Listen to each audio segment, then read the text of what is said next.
पुणी कमिला सुना दर। आज्ञा हाँ ठीक शुणी जदि आपण मैंने उभय सुना और रूपा किना प्लान करुवे आपण खुशी खबर केते टंका ह्रास होला नुआ दर केते रही भिडियो रे जानिबा।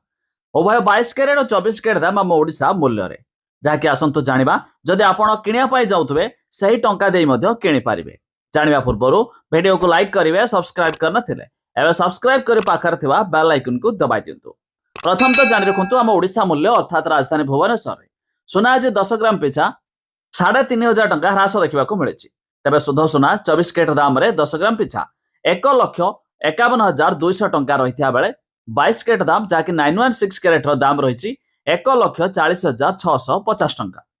ठीक सेमती MCX अर्थात मुंबई मल्टी कमोडिटी एक्सचेंज रे आज भी सुना दाम आंशिक मात्रा ह्रास देखा मिली। तेज शुद्ध सुना 24 कैरेट दाम 10 ग्राम पिछा 1,52,450 टंका रही बेले 22 कैरेट दाम 10 ग्राम पिछा 1,43,680 टंका रही आज दर।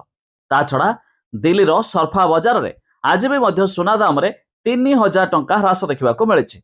तेज शुद्ध सुना 24 कैरेट दाम 10 ग्राम पिछा 1,51,780 टंका रही बेले 22 कैरेट दाम 10 ग्राम पिछा 1,43,620 टंका रही आज दर।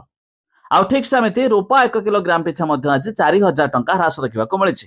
तेज रूपा 1 किलोग्राम पिछा 2,43,000 टंका पहुंची जाइए। तेज जदि आपण मैंने उभय सुना रूपा किनिया प्लान करुवे तेज यही दर दे किनि पारिबे। ता छड़ा आपण मैंने केउ जिल्लारू वीडियो देखुचंती ता निहाती कमेंट करी जणाबे।